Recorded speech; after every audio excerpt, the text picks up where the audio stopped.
예, 이렇게 같이 시민사회와 그리고 교육청, 국회가 같이 정당 사회단체, 교육계가 함께 힘을 모아서 국정역사교과서 저지를 위해서 공동행동을 했고, 그 공동행동의 결과 물론 완전히 폐기가 된 건 아닙니다만 사실상 학교 현장에서는 거의 사용이 되지 보조교재 정도로 겨우 연명하고 있는 수준의 국정교과서를 사실상 폐기 수준으로 만들어낸 것이 저희들 공동행동의 결과라고 생각합니다.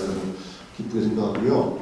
오늘 이렇게 백서가 발간이 돼서 이렇게 보니까 기분이 좋네요. 기분 좋으시죠? 네.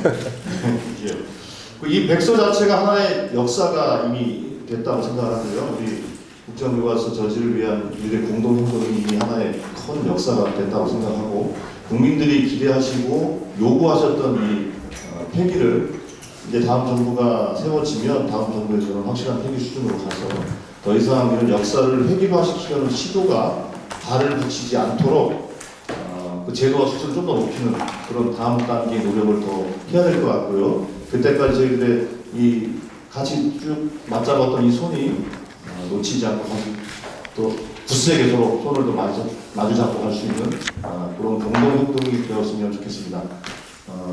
여기 참여해 주신 분들 감사드리고요. 오늘 이 성과와 향후 과제에 대해서 좋은 의견들이 많이 나와서 이걸 가지고 저희들이 또 국회에서 역할을 할 수 있는 그런 계기가 되었으면 합니다. 감사합니다. 네, 지난 2016년 12월 16일에 저희 국정교과서 폐기를 위한 교육, 시민사회 정치 비상 대책회의를 구성하고 그때 몇 차례 집회와 그다음에 서명전이 계속 이어졌었는데요. 그때 조승래 의원님과 여러 의원님들 많이 나오셔서, 물론 이제 당연히 위원장님 이훈혜 의원님은 빠짐없이 출석을 하셨는데요. 그때 추운 겨울 동안 내내 수고를 많이 해주셨습니다. 그리고 이제 저희 법안을 통과는 못하고 있는데 그래도 우리 도종환 의원님께서 축사를 해주시면서 이 법안을 어떻게 통과시키는지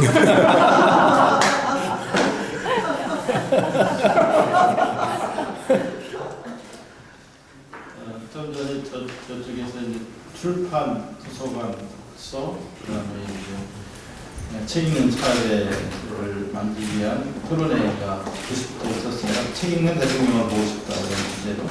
근데 옆에 3시에 다시 국정교과서 토론회가 있다. 거기 가야 된다 그랬더니 국정교과서 아직도 안 끝났어요.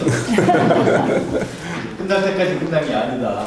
그리고 참 이쪽 일하시는 분들 끈질기다. 다 끝난 것 같아도 채택률 0%에도 계속 또 일을 한다. 그런 얘기를 하면서 끝날 때까지는 끝난 게 아니라는 얘기를 했는데 지난주인가요? 교육부 현안 업무보고 받으면서 교과서, 국정교과서인 학교의 배포함, 최종본에 잘못된 거를 지적을 했어요. 그러니까 일진회 같은 게 모든 검정교과서에 나오는 국정교과서에 빠져있는 거. 광화문 사진이 말하자면 조선 총독부 사진이 그 광화문 앞에 택시들이 쭉 지나가는 그 일제 때 사진이라고 그러면서 실내에 사진 잘못 실린 거, 그 다음에 신라 적성비 이런 거가 빠져있는 거, 이런 것들을 쭉 지적을 했어요. 최종본, 그동안 지적된 모든 것들을 다 반영해서 고친 학교의 배포, 최종본에 잘못된 것들을 지적을 했어요. 장관은 어떻게 생각하냐 했더니 앞으로 계속 고치겠습니다. 고치겠습니다. 그렇게 말을 해요. 참 염치도 없고 대책도 없구나. 이제 정말 학교 배포한 최종본이라고 해놓고 또 지적을 했더니 또 고치면 되지요. 뭐 이런 식의 태도, 책임한 태도 그렇습니다. 이 싸움, 국정교과서 저 싸움이 교학사 교과서 싸움부터 2013년부터 계속 되어 왔습니다. 교학사 교과서 싸움도 역사계가 이겼죠. 교육계가 이겼어요. 국정교과서 싸움도 우리 교육계와 역사계가 이겼습니다. 특히 이 국정교도 싸움을 처음 시작할 때 야당도 나서기를 주저주저 하는 싸움이었어요. 그 이념 싸움으로 가는 거 아니냐. 그 여론조사 해봤더니 찬성이 더 많더라. 꼭 해야 되겠냐 이랬어요. 그때 제가 꼭 해야 되겠다고 그랬어요. 그리고 이거 이념 싸움으로 몰고 가지 말고 진실과 거짓의 프레임을 바꿔서 싸우면 이깁니다. 글쎄, 우리가 싸워서 이념 싸움을 이겨본 적이 없는데 하고 주저하는 거죠. 그 주저하는 싸움을 합시다. 이거는 팩트에 관한 싸움이고 진실과 거짓의 싸움이니까 싸워서 이길 수 있습니다. 라고 해서 여러분과 함께 싸워서 결국 2년에 걸쳐 싸움을 통해서 완벽하게 이겼어요. 물론 아직도 통과시켜야 할 법이 있고 또 이 교과서를 연구학교에 배포하겠다고 하면서 이제 학교 보조교재를 배포해서 또 여러 가지 뭐 시탐탐 무슨 반대의 이해가 없을까 하고 아직도 미련을 다 버리지 못한 사람들이 있고 나중에 또 차기 정부가 새로 만들어지면 또 이념적인 공격에 또 하나의 교재로 쓸 가능성이 여전히 있습니다. 그런 그 싸움에서 우리가 승리하는 경험을 하는 거, 승리하는 경험을 만들어 놓는 거, 그리고 어떤 싸움에서든지 주저하지 않고 싸워서 이기는 그런 역사를 만들어내는 거가 좀 굉장히 중요하다고 생각합니다. 그런 경험들이 정의로운 역사를 만들어가는 거 아니겠습니까?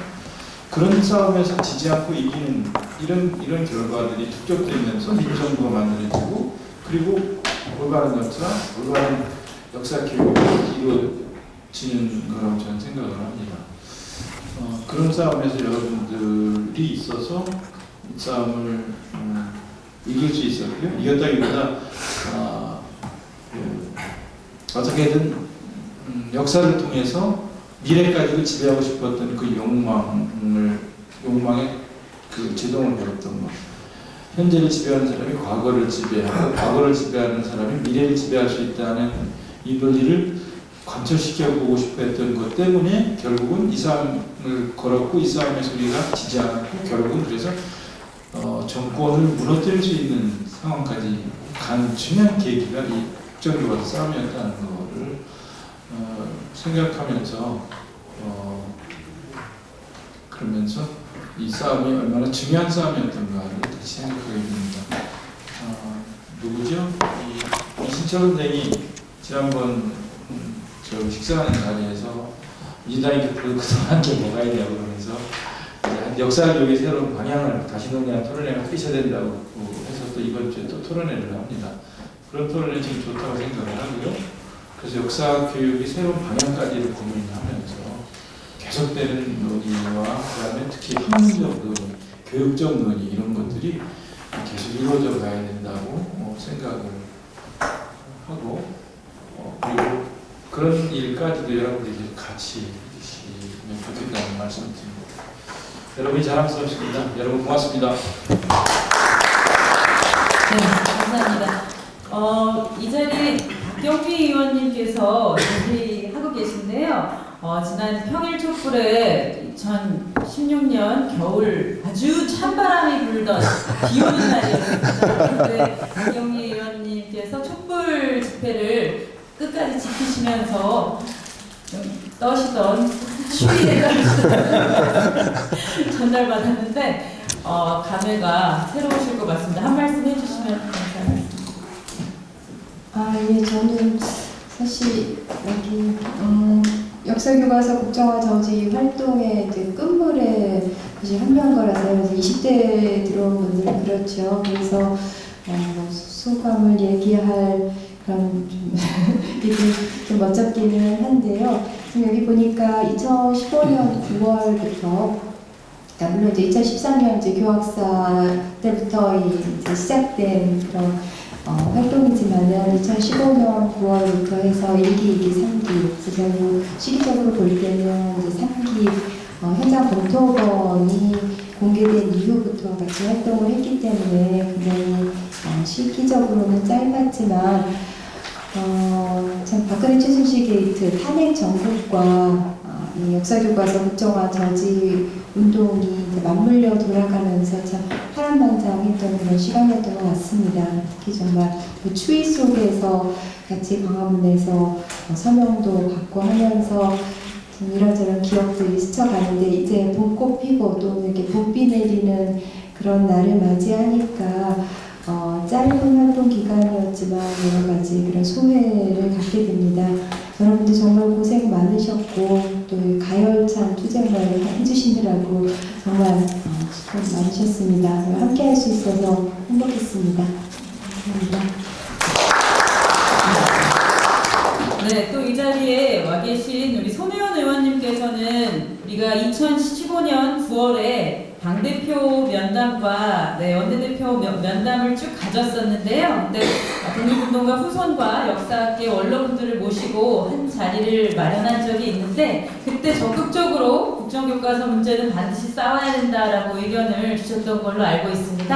한 말씀 해주시면 감사하겠습니다. 그때를 기억하시는군요. 제가 들어와서 2달쯤 됐을 때인데 최고위 끝나고 국정교과서 모임이 있다는 거예요. 당대표실에서. 근데 지금 와서 고백인데 저는 그때 도종환이라는 그 우리 시대의 영웅을 한 번도 본 적이 없었어요. 당에 들어와서. 근데 도종환 의원이 온다 그래서 이 팬심으로 기다리고 그 자리에 그냥 있었습니다. 그랬더니 웬 어른들이 오셔서 야단을 치면서 국정교과서를 제대로 잡지 못하면 야당은 이걸로 끝날 줄 알아라. 이 정도의 그 승산 있는 이런 그 주제를 갖고 야당이 여기서 싸우지 못하면은 얘네들은 야당 자격 없다. 막야단 치셨어요 그날. 도정한 보러 갔다가 저는 가서 이게 무슨 얘기인가.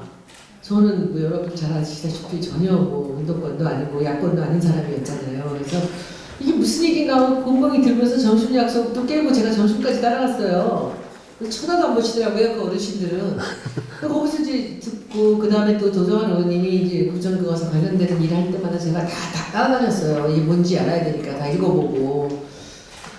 근데 그때 어르신께서 하신 얘기 중에 그 얘기가 너무 꽂혔어요. 야당이 이것을 이 정도 그 우리한테 승산이 있는 그런 이 주제에서 이기지 못한다면 다 때려쳐라라는 얘기가 저는 와서 꽂혔습니다. 그래서 도정환 의원님 따라다니면서 제가 이걸 홍보전으로 해야 되겠다 해서 총무로 내려가서 돈을 2천만 원을 제가 예산을 받았어요. 그래서 그걸로 도정환을 주인공으로 CF를 하나 만들어야 되겠다 생각을 한 거예요. 근데 그 CF라는 게 뭐 매체를 탈 수는 없었지만 이 SNS를 통하면 되잖아요. 그리고 도정환 정도의 이름 있는 알려진 사람을 내세워서 겉보기 착해 보이시잖아요. 그래서 착한 사람이 피켓을 들 거였어요. 제가 착한 시인 도정환 피켓을 들다가 이 슬로건이었습니다. 근데 그 피켓에 그 모든 그 쓴소리가 다 들어있는 거였어요. 그래서 우리 홍보실 직원하고 제가 새벽 2시까지 그 피켓을 만들었습니다. 10몇 개를. 근데 거기에 나온 게 좋은 대통령은 역사를 만들고 나쁜 대통령은 역사책을 바꿉니다라는 그 전용 선생님 글을 제가 조금 바꿔가지고 했고 그 이제 아버지를 위해서 역사책을 바꾸려고 한다. 그리고 박근혜하고 아베하고 얼굴을 둘을 놓고 둘을 비교하는 피켓 이것들이 다 있었어요. 그리고 난리가 났죠. 그 새누리당의 최고위원이 그 아베 있는 것을 들고서는 최고위원회에서 나와서 그들이 광고를 해줘서 너무나 유명해진 거예요. 그 피켓이. 그래서 그때 제가 지금으로는 정말 상상도 할 수 없는 그런 에너지를 갖고 그때 그 역사교과서 홍보를 돌리겠다라고 해서 그 도종환 편 그 역사교과서를 4편을 만들고 그걸 SNS에 뿌리고 그 피켓들이 막 나가고 현수 막 다 달고 이제 했던 그 기억이 있습니다. 그래서 우리 박경림 의원님이 끝물이라면 저는 천물에서 그때 그 여러분들이 말씀하셨던 그 자신감이라는 것이 저한테 전이가 됐습니다. 그리고 그때 이후로 이것은 우리가 이기는 것이다라는 그런 확신이 있었고요. 그리고 결국은 이기더라고요. 여러분들 수고 많이 하셨습니다. 네. 수업 끝나고 바로 뛰어오시느라고요. 네, 수업 중단하고 오시느라고 이제 도착하셨습니다. 전국 역사교사 모임 회장님, 김태호 회장님 자리해 주셨습니다. 네, 그러면 이제부터 본격적인 토론으로 들어가기 위해서요. 저희 제 사를 좌장이신 우리 이준식 정책위원장님께 넘기고 토론으로 넘어가도록 하겠습니다. 감사합니다. 아무도 박수를 안 치네.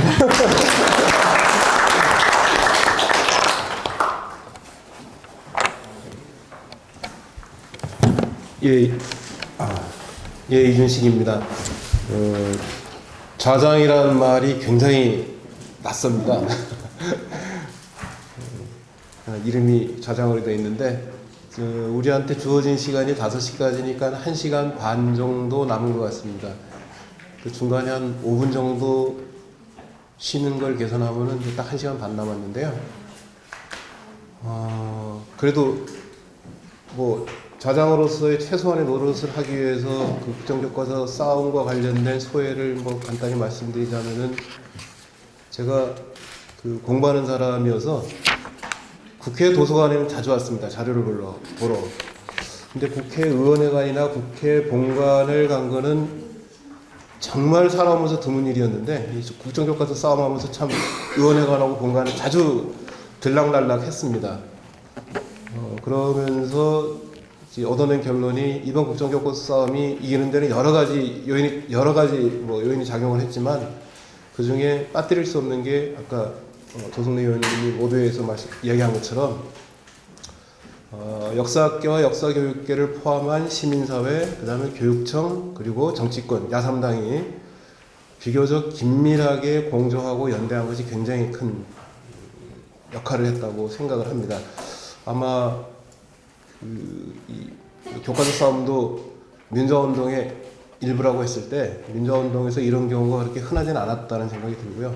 그만큼 역사교육 문제는 모든 사람들의 공감대를 확보할 수 있는 굉장히 중요한 이슈였고, 결론적으로 얘기하면 뒤집어서 저쪽에서 참 싸울 주제를 잘못 정했다. 처음부터 질 수밖에 없는 싸움을 걸어오는 바람에 우리가 참 이겼다, 그런 생각도 듭니다. 2013년 8월 교학사 교과서 사태부터 시작해서 2017년 현재 이르기까지 약 한 3년 8개월 정도는 교과서 싸움을 해왔습니다. 일단 교과서 싸움이 이제 마지막을 향해서 달려가고 있는 것으로 보입니다. 아직 국정교과서가 완전히 폐기된 것은 아니지만 거의 종점에 이르렀습니다. 그동안 벌여온 국정교과서 싸움의 성과는 무엇이었는지, 또 그 과정에서 또 어떤 문제, 우리가 해결하지 못한 문제가 있었는지, 그런 성과 문제를 반영해서 앞으로 국정교과서 싸움, 더 나아가서는 역사와 관련된 싸움을 어떻게 할 것인지 하는 문제를 진지하게 논의하는 자리가 되었으면 하는 생각을 갖습니다. 일단 한상권 역사교과서 국정화 저진회시 한상권 대표님이 대표로 발제를 해주실 텐데, 한 20분에서 25분 정도로 발표를 해주시면 될 것 같습니다. 그리고 제가 그 역사교과서 싸움하면서 여러 토론에 참여하면서 내린 결론은, 발표도 참 좋은 게 많았지만 특히 토론에서 얻는 게 굉장히 많았다는 겁니다. 그래서 특히 토론자 네 분이 좋은 토론을 준비해 오셨기 때문에 발표는 될 수 있으면 짧게 하고, 토론자들 또 일반 그 청중들이 국정교과서 싸움과 관련해서 여러 가지 얘기를 나눌 수 있는 기회를 가졌으면 좋겠습니다. 잘 아시는 것처럼 한상권 대표님은 국정화 저진회시 대표이지만 동시에 덕성여대에서 한국사를 가르치시는 교수님입니다. 더 놀라운 것은 원래 한상권 교수님이 전공이 조선시대 사회사입니다. 근데 조선시대 사회사인데 이 역사교과서 싸움을 하면서 근현대사 전공자, 특히 헌법 전문가가 되셨습니다. 아마 오늘 좋은 정리 발표를 해주실 거라고 생각이 됩니다. 그럼 한상권 선생님 부탁드립니다.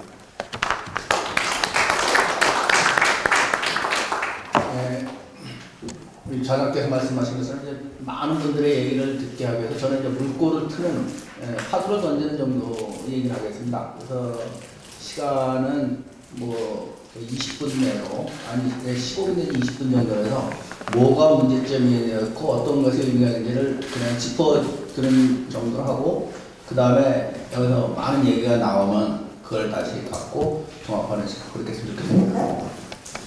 우선 이 자리가 저희가 2015년이죠.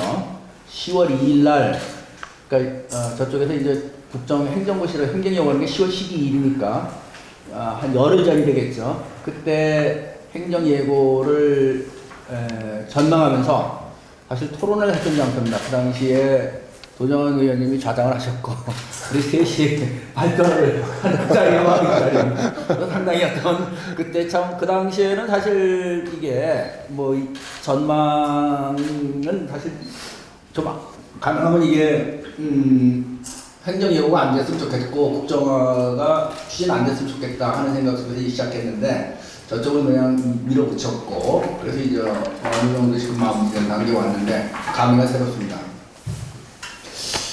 국정예고 행정예 수행 전략을 크게 세 단계로 나눠서 한번 정리해봤습니다.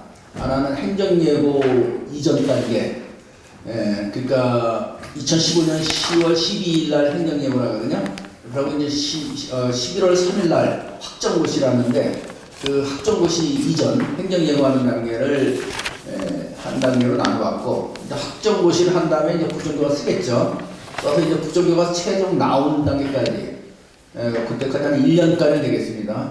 2016년 11월 28일 날 책이 나왔으니까 1년 동안의 기간이 한 기간이 되겠고 세 번째 기간이 이제 책이 나온 다음에 현장 검토반이 나온 다음에 이제 어떻게 움직였나 이렇게 세 시기로 나눠서 간단히 있었던 중요한 사건을 말씀드리겠습니다.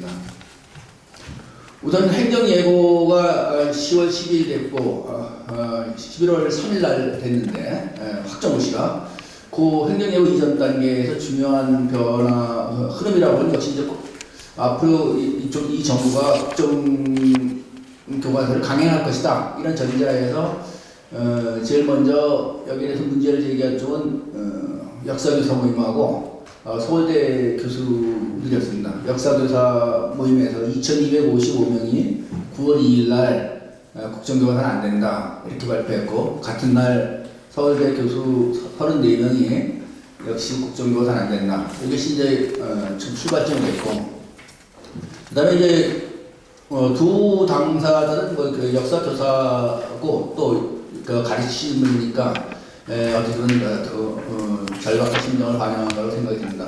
그랬을 때 이번 국정교과서 문제에서 좀 새로운 흐름, 좀 인상적인 흐름은 역시 9월 7일부터 나온 교육감들의 성명입니다. 2, 3일에 걸쳐서 나왔는데 교육감들이 쭉 설명 발표했는데 전체 시도교육감 17군데 가운데서 14곳 거의 다 참여한 것이죠. 이건 상당히 중요한 흐름이고 역시 이것이 가능했던 것은 우리 사회 교육자치가 됐기 때문에 가능했다는 생각이 들고 그리고 그 교육감들이 또 당선될 수 있었던 중요한 것은 그 1년 전에 있었던 세월호의 2014년 4.16 세월호가 중요한 계기가 되지 않았나 생각합니다. 제가 생각할 때 이 국정교과서는 큰 축을 이루는 두 흐름이 역시 세월호가 중요한 중심축을 차지하고 그때마다 우리가 민주화 세력들이 위기에 몰릴 때마다 그걸 돌파해 준 것이 역시 세월호였다고 생각이 듭니다. 어쩌면 이 싸움이 2013년, 4년, 5년, 6년일 때 사실 박근혜 정부가 공세적인 국면이었거든요. 박근혜 정부가 콘크리트 지지율을 바탕으로 해서 늘 공세 국면이었고 우리가 의제를 먼저 선점했거나 우리 의제가 국민들의 절대 다수를 지지하는 경우는 거의 없었습니다. 유일하게 그 동안의 의제를 우리 쪽으로 국민들이 지지해준 게 세월호였고 국정화였습니다. 이 두 가지가 서로 쌍끌이 축을 이루면서 다시 어쩌면 박근혜 정부의 공안 탄압을 돌파하는 중요한 계기가 됐던 거라고 생각이 됩니다. 그런 가운데 속에서의 역시 교육감들의 선언은 상당히 의미가 크다고 생각하고 그 선언이 나중에 이제 다시 합리화돼갖고 아까 말씀드린 2016년 작년이죠. 12월 16일 날 이때는 바로 박근혜 대통령이 탄핵을 당한 일주일 뒤입니다. 12월 9일 날 탄핵이 됐으니까 그때에 다시 교육감과 시민사회와 정치권이 합해는 비상대책위를 구성할 수 있는 계기가 됩니다. 그리고 그 힘이 이번 국정화의 현장 배포를 막는 거의 결정적인 역할을 했다고 생각합니다.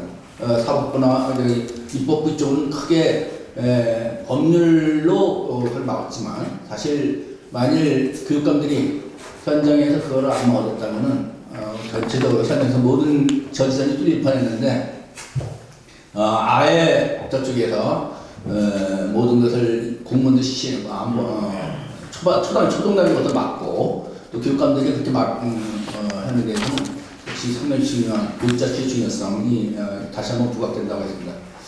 그리고 제 장희국 교육감을 몇 번 이렇게 토론장에서 만났는데 그분이 늘 하시는 말씀이 그렇습니다. 우리가 이렇게 힘을 받고 일을 할 수 있는 결정적인 계기는 역시 역사학계가 확고하게 잘못했다는 걸 얘기해 주니까 우리는 그걸 받고 힘을 받는다 이런 얘기를 합니다.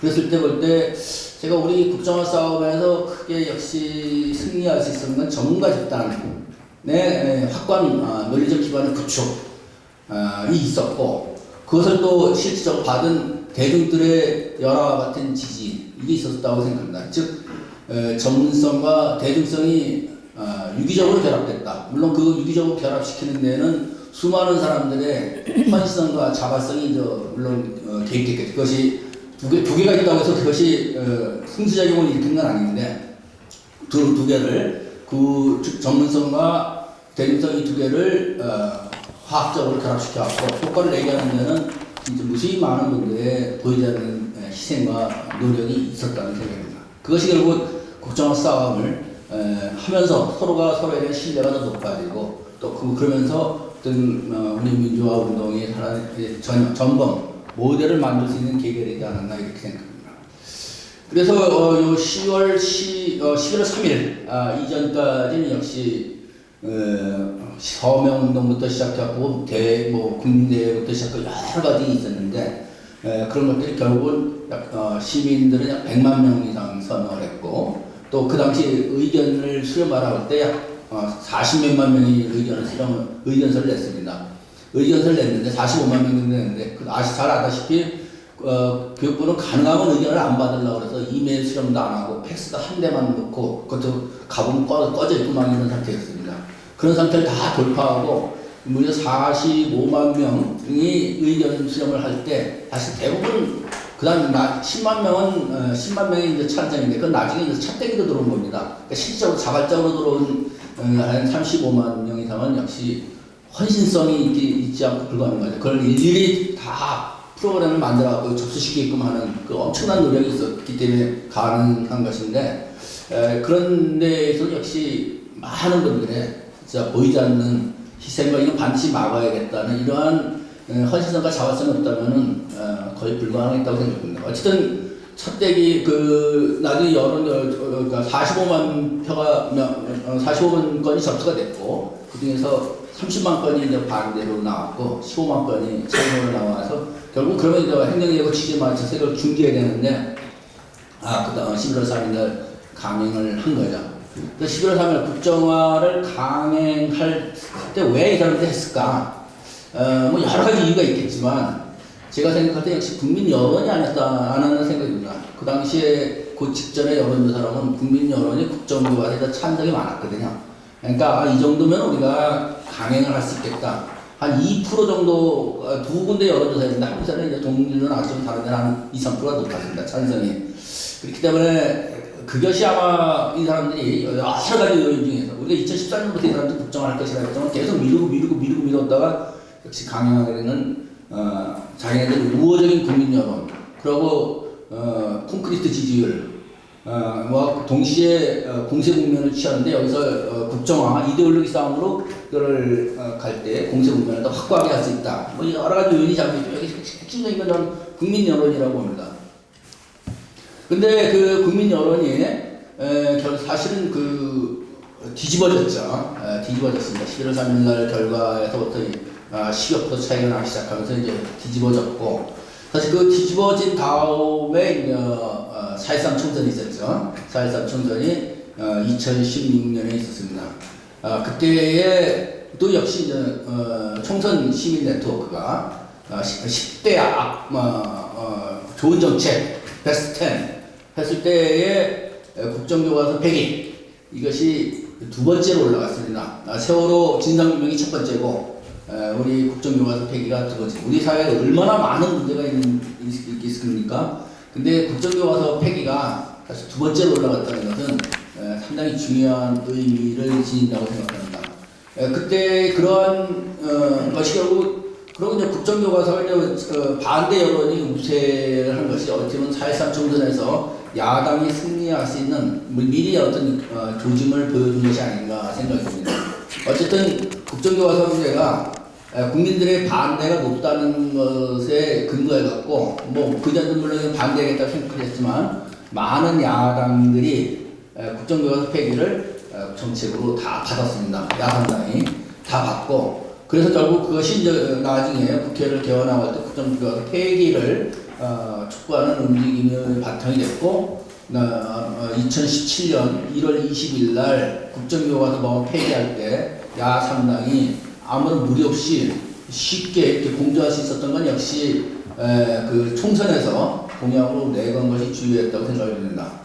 그런 것들이 계기가 돼갖고 결국은 국정교과서 폐기할 때 뭐 야삼당이 다른 법안은 잘 모르겠습니다만 적어도 국정교과서 문제만에 대해서는 어느 누구도 거기에 대해서 뭐 이의가 있는 건 아니었죠. 물론 국정교과서 폐기에 반대했던 새누리당 그쪽은 물론 반대했지만 야삼당에서는 거의 뭐 큰 무리 없이 더군다나 교문위원장이 국민의당 유성엽 위원장인데 사실 그분들 국민의당에서 이때도 우리가 조금 이제 걱정을 했는데 그래도 그분도 뭐 국정교과서는 반드시 폐기해야 된다 이런 얘기를 했고 그래서 상임위까지 통과되는 그런 결국 그것은 역시 2010년 4.13 총선의 승리로 총선에 승리할 수 있었던 것은 역시 많은 국민들이 국정교과서 폐기하라는 것을 여론을 뒷받침해줬고 그것을 정책으로 받았고 그것이 결국은 폐기하는 쪽으로 가는 데까지 이르지 않았나 생각입니다.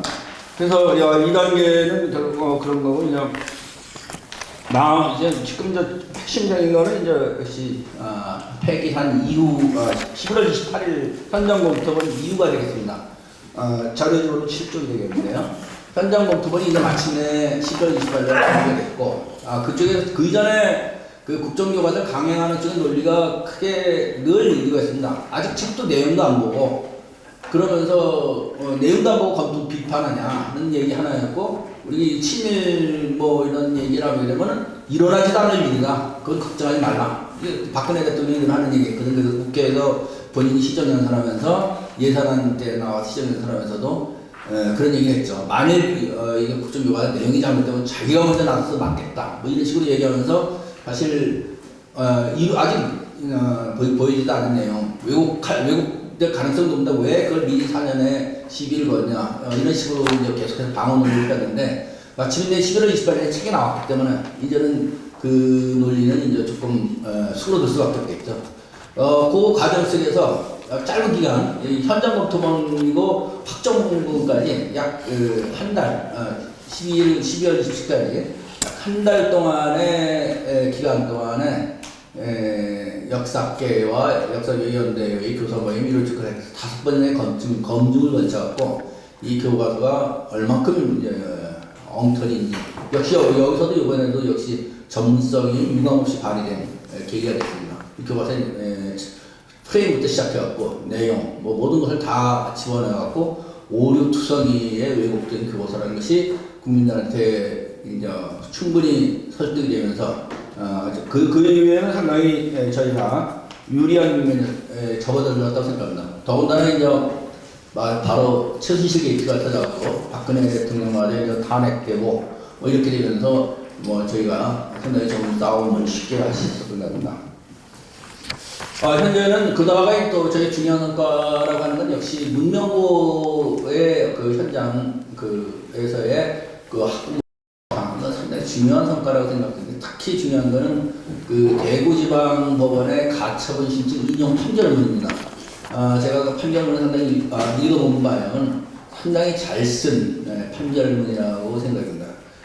중요한 것은 역시 일반적으로 이제 수업권은 이제 법률적인 개념이고 권리가 있으니까 그걸 인용하는 거는 뭐 크게 문제가 없다고 생각하는데 이 윤명로 그 판결문을 보면은 학부모의 교육권이라는 개념, 사실 학부모의 교육권이라는 개념은 처음 들어봤는데 그런 권리 개념을 만들어갖고 학부모의 교육권과 학생들의 수업권을 침해했다. 이 논리를 듣습니다.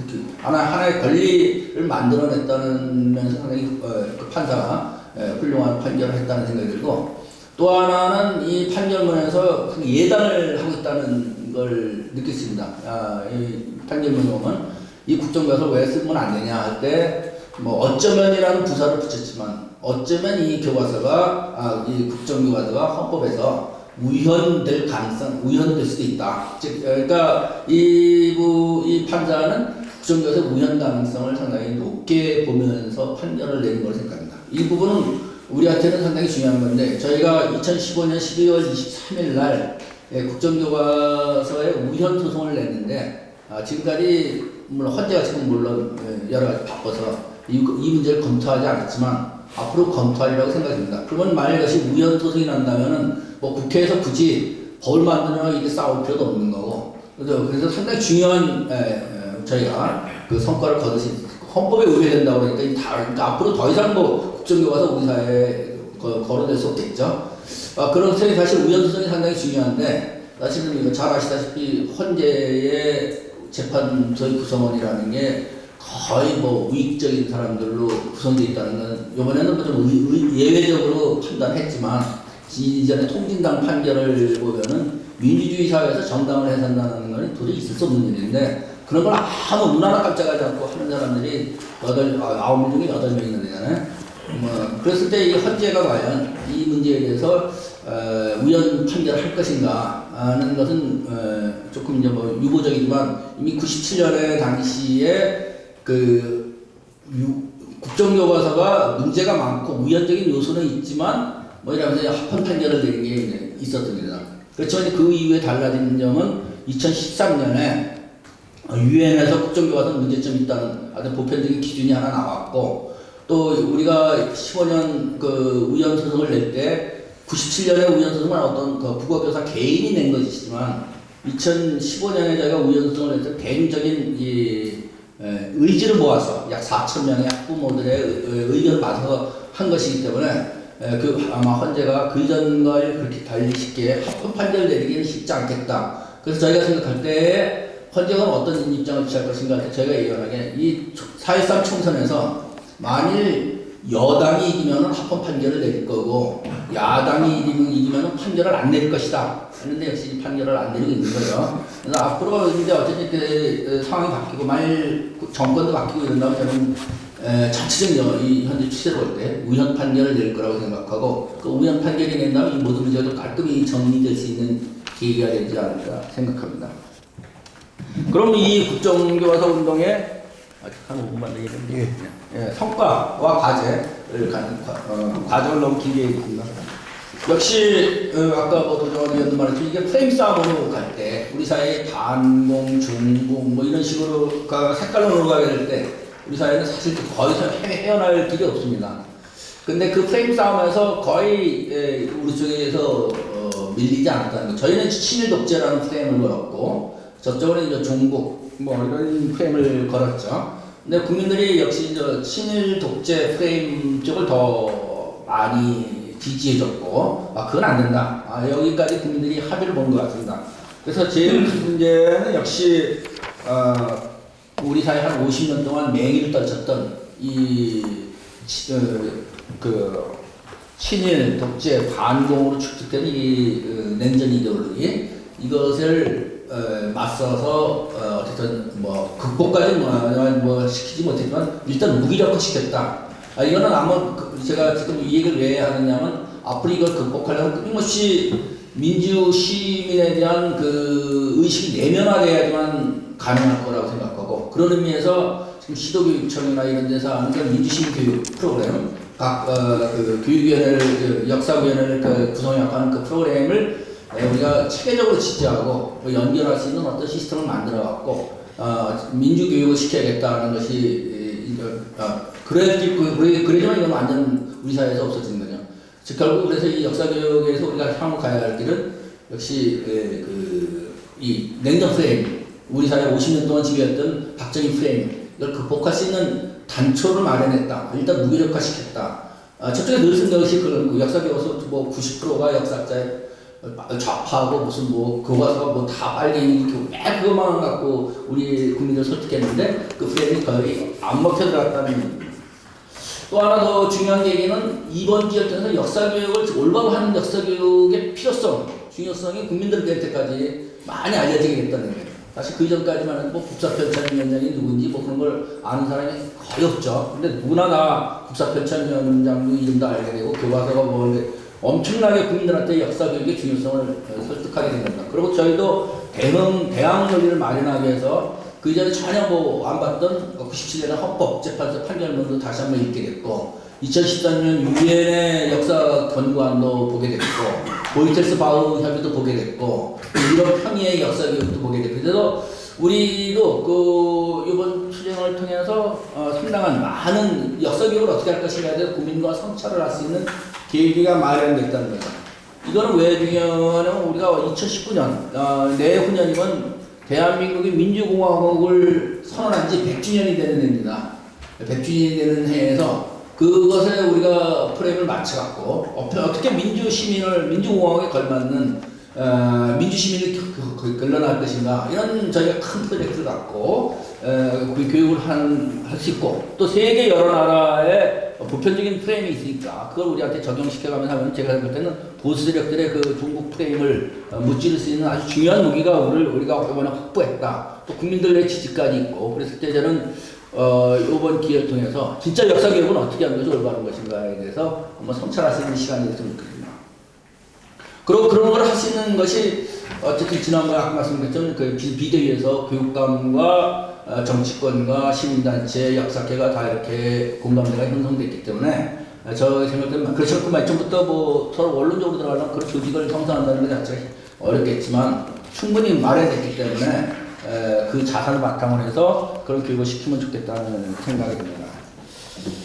그랬을 때 이제 우선 과제는 크게 뭐 몇 가지로 나는데 당장 시급한 과제는 역시 국정화작업을 완전 중단시키는 일이죠. 이거는 뭐 교육부 장관의 시행령으로 할 수 있는 거니까 정권이 바뀌는 즉시 하고 또 지금 2017년 8월 3일까지 검정교과서 쓰라고 지금 해서 진행되고 있습니다. 이것도 중단시켜야 될 것 같고 이건 이미 국회에서 1월 20일 날 국정화 금지 법안을 발의하면서 이걸 중단해야 된다.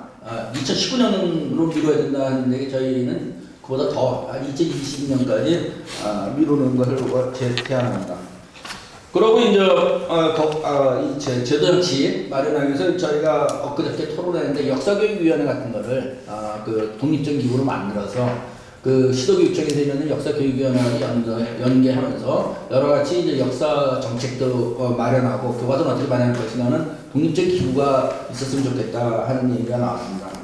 그다음에 이제 이 국정화 작업 추진한 세력들한테 책임을 묻는 작업이 꼭 병행돼야 될 것 같습니다. 그래서 새 정부가 들어서자마자 감사원에다 감사 요청을 해갖고 그 44억 예산이 어떻게 집행됐고 그 전 과정을 갖다가 국민들한테 충분히 알리고 그리고 그 세력들에 대한 심판을 하는 작업이 이루어져야 됩니다. 마지막으로는 이 전 과정을 자료집을 내는 백서 자료집을 내는 것인데 민주당에서는 이미 나왔고 저희도 저희 나름대로 이거 정리해갖고 내도록 하겠습니다. 네, 감사합니다.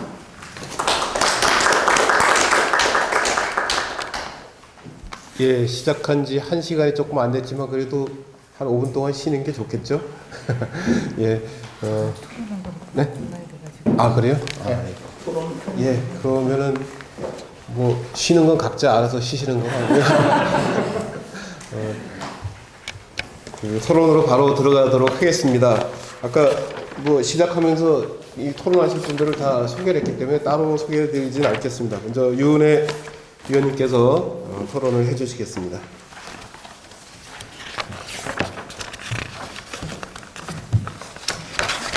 예, 지금 이 자리에 계시는 분들은 지난 추운 겨울 동안 내내 우리가 함께 광장에서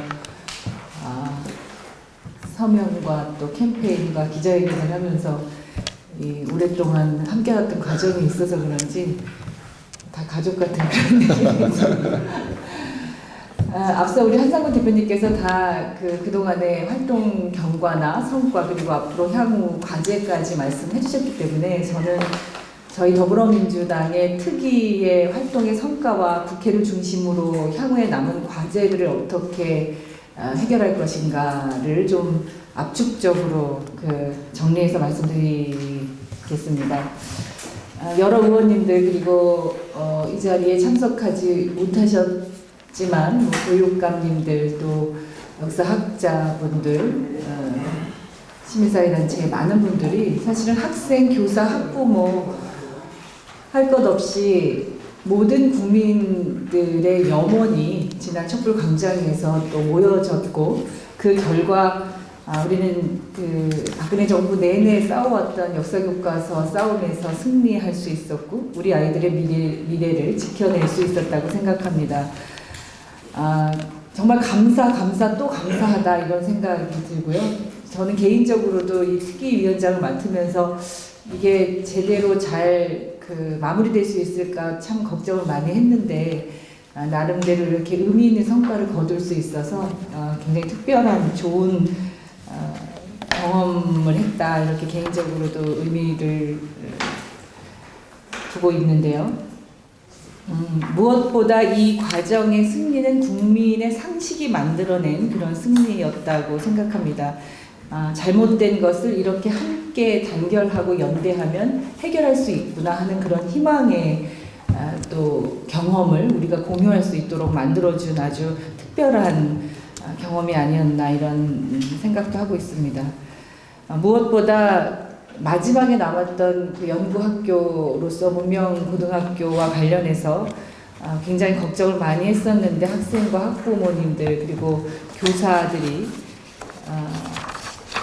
저희는 사실 정치적으로 뭔가 이용당한다는 그런 또 비난에 대해서 그런 비난이 또 학교를 더 학부모들이나 학생들을 더 어렵게 할 수 있겠다 생각해서 현장에 가보지도 못하고 상임위를 통해서만 이제 교육부 장관에게 계속 절차상의 문제를 제기하고 했었는데 사실은 처음으로는 굉장히 많이 걱정을 했었습니다. 아이들이 받을 상처와 학교의 혼란과 그런데 이제 다행스럽게도 지난 3월 17일 어쩌면 위헌적일지 모를 국정교과서로 학생들이 수업받는 것은 회복할 수 없는 손해라는 그런 법원의 판시에 의해서 문명고등학교도 이제 연구학교 지정이 철회되는 이런 결과를 보면서 국민들이 한상권 대표님께서 말씀하셨던 것처럼 역사 공부를 또 역사 교과서를 어떻게 우리 아이들이 해야 하고 가르쳐야 하는가 이런 문제에 대해서 굉장히 많은 학습이 함께 되었구나. 그리고 이 탄핵 국면과 이 정치적 격변기 상황에서 역사 교과서가 박근혜 전 대통령의 정치적 신념에 따라서 이렇게 진행되어 왔다는 것이 확인되고 있구나 이런 생각을 하게 됐고요. 이 과정에서 저희가 또 확인할 수 있었던 것은 교육부의 이 권위주의적이고 일방적인 정책 추진을 곳곳에서 확인하고 느꼈었던 것이었습니다. 그래서 그 과정이 아마도 지금 현재 교육부 해체가 대선 과정에서 주요 공약으로 제기되기도 하고 하는 상황인데 이 역사국정교과서를 추진했던 과정에 아마 교육부에 대한 위상과 그 책임의 문제를 다시 한번 근본적으로 제기할 수밖에 없는 그런 상황을 만들지 않았나. 교육부가 이렇게 중앙 집권적인 그 정책 시스템을 펼치면서 교육 현장이 얼마나 심각하게 혼란에 빠지고 훼손시킬 수 있는가 이런데 이제 경종을 울리는 그런 대표적인 사례가 아니었나 싶고요. 그래서 우리 이번에 맞는 대선에서는 지방자치와 교육자치가 훨씬 더 구체적인 요구로 공약화돼야 되지 않을까 이런 생각을 하게 되는 계기였다고 판단합니다. 앞서 여러분들이 또 같이 평가해 주셨지만 교육계 시민사회 또 저희 정치권까지 야3당이 모두 정치 비상대책회의를 구성했고 그러한 연대 활동의 결과가 국정역사 교과서 반대 운동을 정말 내실 있게 신뢰를 바탕으로 진행할 수 있게 되는 동력이었다 이렇게 평가하고 있습니다. 굉장히 특별하고 드문 경험을 통해서 상호 신뢰를 바탕으로 힘을 모았고 그리고 14차례에 걸친 광화문 서명운동을 진행하면서 국민들의 정말 감동적인 눈물겨운 동참이 저희들을 더 힘을 내게 만들어 주셨던 것 같습니다. 저희 더불어민주당 역사국정교과서 저지 특위는 사실은 3번에 걸쳐서 구성이 됐었습니다. 2012년에는 유기용 전 의원님을 중심으로 교학사 친일독재미화왜곡 대책위원회가 시작을 했었고요. 2015년 11월에는 앞서 말씀드렸던 이제 도종환 위원장님을 중심으로 하는 국정역사교과서 대책위원회를 구성했었고 2016년 11월에는 이제 현장 검토본이 발표가 되면서 곧바로 저희 당의 역사교과서 국정화 저지 특위를 만들게 되었고 제가 위원장을 맡아서 활동을 하게 됐고요. 이게 이제 정당의 특별위원회는 사실은 어떤 그 시의성이 떨어지고 나면 그 이후에 활동이 좀 지지부진해지기 마련인데 오늘 저희가 이제 공식적인 활동을 좀 마무리하는 토론회를 열면서 이제 백서를 사실은 이거보다 더 훨씬 더 두꺼운 자료를 낼 수도 있었는데 여러 가지 이제 현실적인 문제로 좀 압축했습니다만 이런 그 활동의 성과들을 공유하고 이후에 남은 과제도 함께 풀어갈 수 있는 그런 자리가 오늘 토론회를 통해서 만들어졌으면 좋겠다는 생각입니다. 그리고 저희가 이제 특위 활동을 통해서 그 앞서 말씀드렸던 교육부가 그 청와대의 그 기획에 의해서 사전에 함께 논의하고 기획해서 정치적으로 이렇게 계속 청와대의 지휘를 받고 진행이 돼 왔었다는 이런 사실들을 근거를 찾아서 밝히고 여론화하는 것에 또 저희 특유의 역할이 있었다고 생각하는데요.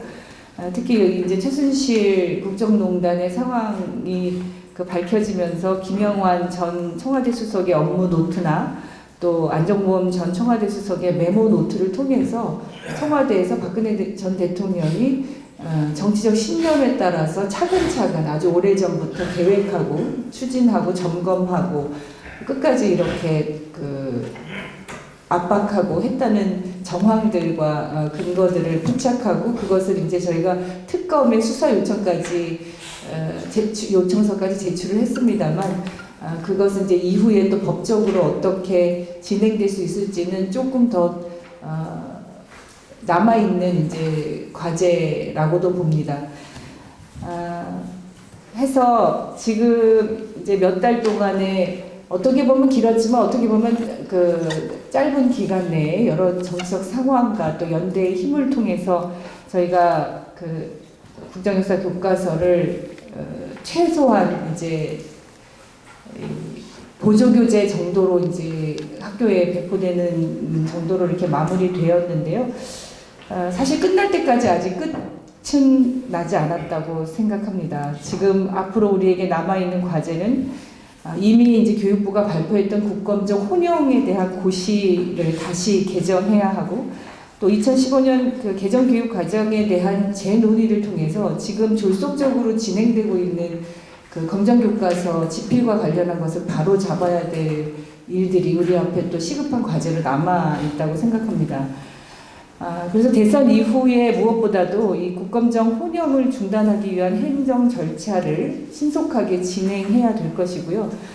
2015 개정 교육과정에 따른 검정역사교과서 추진을 당장 유보시키고 대략 검정교과서 집필에 걸리는 최소한의 시간이 한 2년 정도는 필요하다고 봅니다. 때문에 2년 동안 그 검정교과서를 새롭게 집필할 수 있도록 또다시 졸속적이고 불량한 국정교과서가 나오지 않도록 이 부분을 당장에 추진하고 있는 것을 유보하고 바로잡는 것이 또 반드시 필요하다고 생각하고요. 그리고 차기 정부에서는 무엇보다도 국정역사교과서가 완전히 폐기될 수 있도록 지금 이제 제가 여러 차례 반복적으로 말씀드립니다만 북검정 혼용 중단하고 2015 개정 역사과 교육과정 및 검정 역사 교과서용 집필 기준에 대한 전면 재검토, 그리고 검정 역사 교과서 개발 제작의 정상화, 이것이 대통령 선거가 끝나자마자 저희 상임위를 중심으로 해서 신속하게 이루어져야 될 과제라고 생각합니다. 이 부분이 끝까지 잘 마무리되고 우리 아이들이 학교 현장에서 더 이상의 혼란이 없이 제대로 된 올바른 역사 교육을 받고 또 교사들이 아이들을 가르칠 수 있도록 지금까지 함께 해왔던 역사학계, 시민사회, 그리고 교육계, 정치권까지 힘을 모아서 잘 마무리될 수 있도록 저희도 최선의 노력을 다하겠다는 말씀 드리고요. 이 자리에 함께 해주신 모든 분들께 다시 한번 진심으로 감사의 말씀을 드립니다. 저희 최선을 다해서 더 열심히 하겠습니다. 고맙습니다.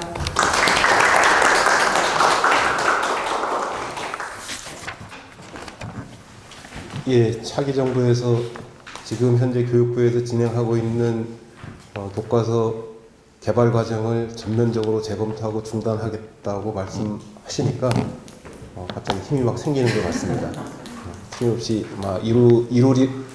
이룰 수 있을 것이라고 기대를 합니다. 예, 그럼 계속해서 이번 국정교과서 싸움에서 또 5분 쉬자고요. 예. 그러면은 유원 의원님을 보내드리고 5분 쉬고 저희는 속개하도록 하겠습니다. 네. 예, 토론회를 계속 진행하겠습니다.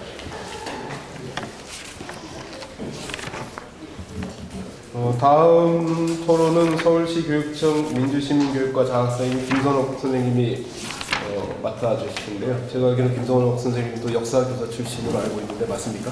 네, 맞습니다. 맞습니다. 어떻게 들어보면 이번 국정교과서 싸움하면서 굉장히 중요한 축을 담당했던 게 여러 차례 얘기 나온 것처럼 시도 교육감들이었고 그 교육감 가운데 가장 중요한 역할을 한 게 이제 조현 교육감님이기 때문에 서울시 교육청을 대표하는 동시에 시도교육감협의회 진보적인 교육감들의 입장을 잘 보여주는 말씀을 해주실 거라고 기대가 됩니다.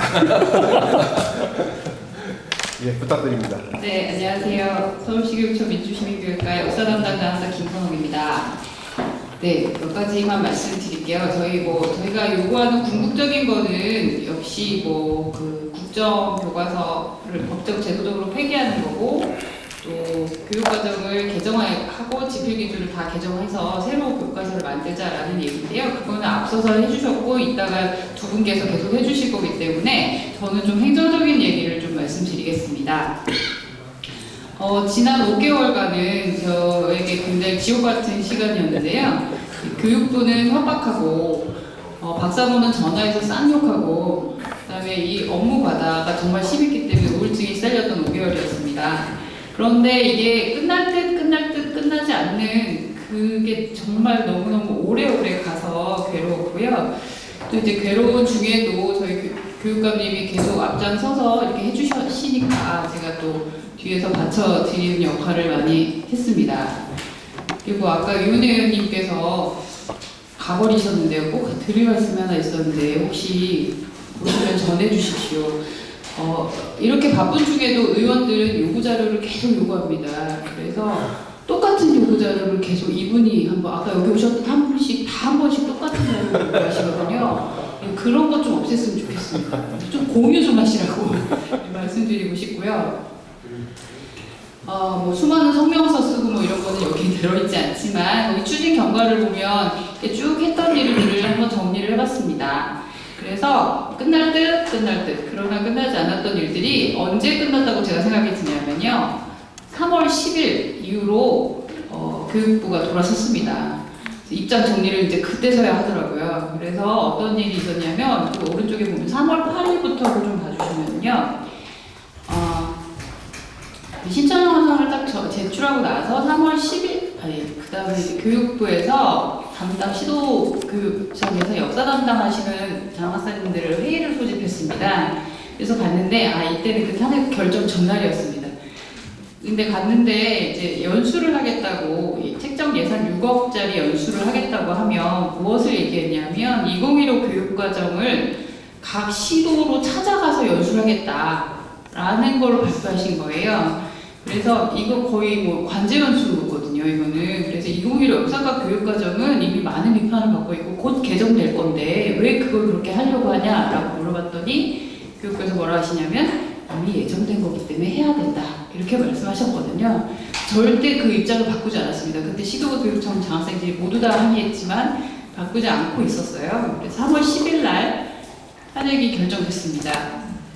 하면 되었다라는 걸 이제 그때서 확인하고 헤어졌는데 그러고도 묵묵부답이시더니 또 다시 저를 부르셨습니다. 그렇게 항의한 사람 몇 분을 불러가지고 이제 회의를 다시 소집했는데요. 그때 전면적으로 바뀌었다는 걸 느꼈습니다. 관제연수 안 하겠다. 돈을 주겠으니 교육에 도움되는 방향으로 역사 연수를 진행해라.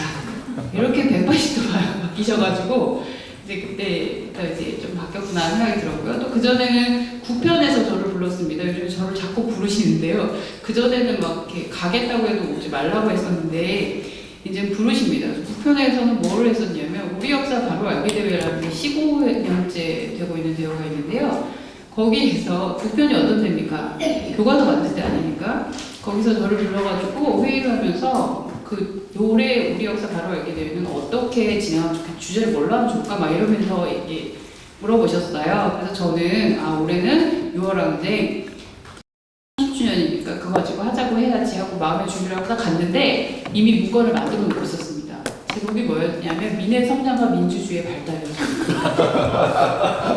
기가 막혔습니다. 거기 연구사님 두 분이 들어와 계셨는데요. 그 연구사님, 연구원들이 바로 국정교과서 고친 사람들이었습니다. 예, 분위기가 확 바뀌었더라고요. 예, 그랬던 것을 보면 우리가 이제 원하는 것을 적기에 빨리 얘기해야지 이게 바뀌는구나라는 생각을 많이 했고요. 그래서 이제 3월 30일 날을 시도교육감협의회에다가 서울시 교육청이 교육과정 개정 요구에 대한 안건을 제출한 상태입니다. 그래서 지금 이걸 빨리빨리 하지 않으면 그냥 시간 보내다가 놓칠 것 같아서 이렇게 몇 가지 적어봤습니다. 첫 번째는 대응상에 아쉬웠던 부분이 좀 있었는데요. 그거 뭐였냐면 뭐 읽어보시면 되겠고 마지막에 이제 국회가 이 입법을 못했잖아요. 이 입법을 계속 저희는 싸우면서도 국회가 입법만 하면 끝날 거야. 이런 생각을 하고 계속 싸우고 있었는데 그걸 안 하시는지 못 하시는지 하여간 실패하셨잖아요. 그 다음부터 정말로 박사모들의 전화가 장난이 아니었습니다. 전화해가지고 진짜 장하사가 빨갱이구나부터 시작해가지고 온갖 얘기를 다 들었는데요. 제가 살면서 그렇게 많은 쌍욕을 들어본 적이 없었습니다. 그런데 이 전화를 들으면서 막 가슴이 덜컹거리고 트라우마가 생겼지만 그렇지만 저는 또 어떤 생각이 들었냐면요. 국회가 적기에 적절한 대처를 못하는 바람에 정말 시민이 반으로 갈렸구나라는 생각이 너무 많이 들어가지고 걱정이 됐습니다. 그리고 교육을 둘러싼 갈등이 그렇게 많다는 것을 느꼈어요. 그러니까 저희는 사실 그런 사람들을 되게 무시하고 가잖아요. 근데 그 사람들도 시민이고 그 사람들을 어떻게 설득할 것인가에 대해서 좀 고민을 해야 된다고 생각합니다. 사회적으로 역사를 어떻게 가르쳐야 돼? 그러니까 사회교육이 좀 필요하다. 이게 교과목으로서의 사회교육이 아니고요. 어른들에 대한 민주시민 교육이 필요하구나라는 생각을 좀 했습니다. 그리고 두 번째로는요. 이 징계가 지금 대기하고 있습니다. 저에 대해서도 대기하고 있고요. 저희 장학관님, 국장님 다 징계 받을 사안들이 쌓여 있습니다. 왜냐하면요. 교육부에서 보내라는 공문을 안 보냈거든요. 그거 업무 담당자 책임이거든요. 근데 이게 지금 뭐 역사가 교과서 국정화가 철회됐다고 해서 그게 그냥 없어지느냐 절대 그렇지 않습니다. 이게 어떻게 되냐면요. 지금 어제 교육부에서 전체 공문을 조사했어요. 교육부에서 내려간 공문이 언제 학교로 시행되었는가 이거 다 조사했습니다. 근데 저희가 그걸 딱 받으면서 무슨 생각을 했냐면 저희 교육청 모든 사람이 그렇게 공통적으로 어떤 생각을 했냐면요. 이거 역사과를 잡으려고 하는 거구나. 네, 딱 감이 왔습니다. 이거는요, 이렇게 인사과에서 하는 거기 때문에 다른 문제입니다. 이게 폐기됐다고 이게 없어지지 않습니다. 그래서 이거 어떻게 적절히 유치하는 것도 저는 필요하다고 생각하고요. 또 하나는 선생님들이 국정화에 반대하는 서명을 한 분들이 지금 징계에 다 걸려 있습니다. 징계 요구가 걸려 있어요. 그래서 교육부에서 이 사람들 징계해라 했는데 지금 각 시도교육청에서 하지 않고 버티고 있습니다. 그런데 이거 이제 국정화 폐기됐으니까 당연히 괜찮을 거야. 아닙니다. 그거 없애는 절차 밟아야지 없어지는 겁니다. 교육부가. 그거 꼭 해결해야 되고요. 그리고 지난번에 올해 그 퇴직하신 교장선생님들 훈장 못 받으신 거 그것도 마찬가지입니다. 그러니까 이게 아무리 옳은 일이 성사되었다고 해서 그거에 걸린 모든 것이 사라지지 않습니다. 이거 꼭 어떻게 해주셨으면 좋겠습니다. 저희들은 계속 얘기는 하고 있습니다만. 예, 그리고 교육부에는 장학사가 있는 게 아니라 연구사들이 있습니다. 이 연구사들이 언제 뽑혔는가가 되게 중요하더라고요. 지난 10년간 뽑힌 역사 연구사들이 굉장히 보수적입니다. 예, 이분들이요. 그러니까 이번에 국정화를 추진하면서 연구사 4명을 뽑았어요. 진짜 1년에 4명 뽑는 일이 없는 일입니다. 전례가 없는 일인데 4명을 뽑았는데요. 이분들이 이제 역사 실무를 맡게 됐어요.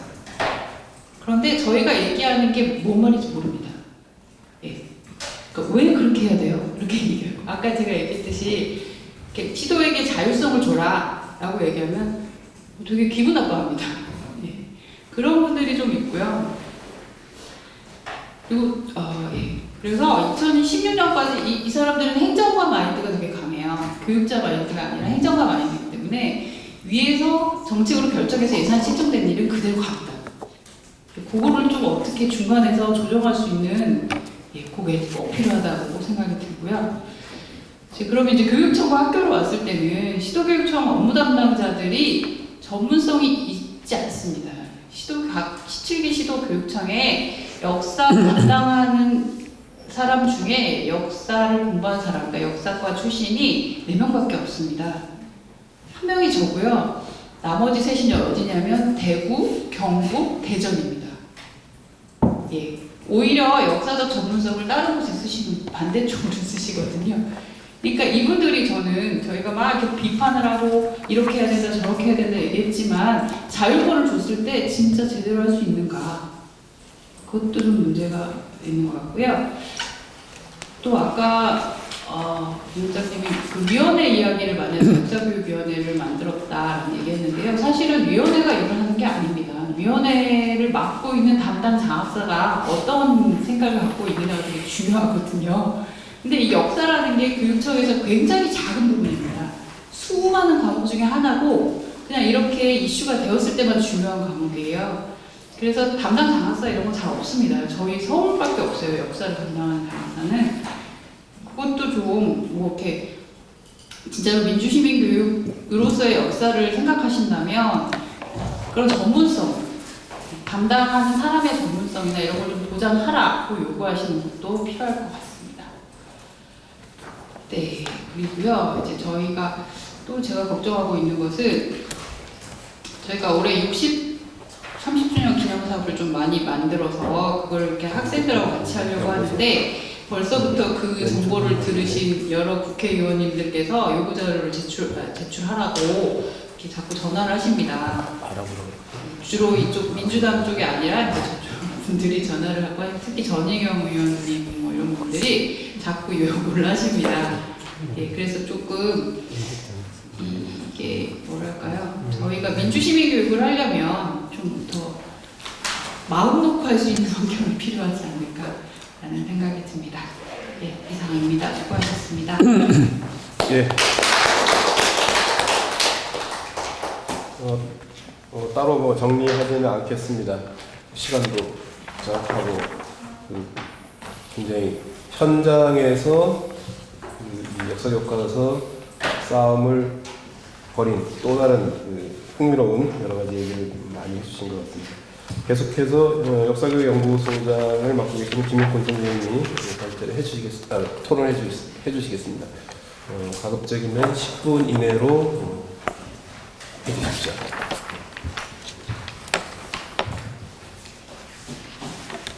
예, 안녕하십니까. 독산고등학교에서 역사를 가르치고 있습니다. 저는 2013년 교학사 소동 시작하기 전에 교학사 교과서가 통과됐다는 얘기를 듣고 그때부터 큰 싸움이 벌어지겠구나라는 생각이 들어서 그때부터 사실은 차근차근 5월 달부터 준비를 했었어요. 2013년 5월 달부터.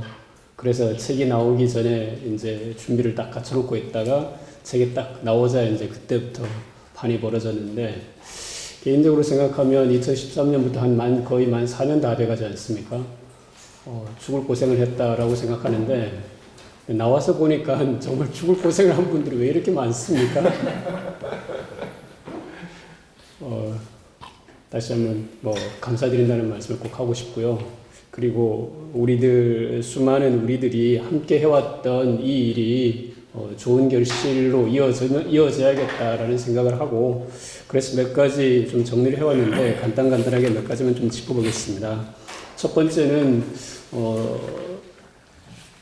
지속적인 역사교육 정책이 필요하다라고 하는 제안을 좀 하고 싶습니다.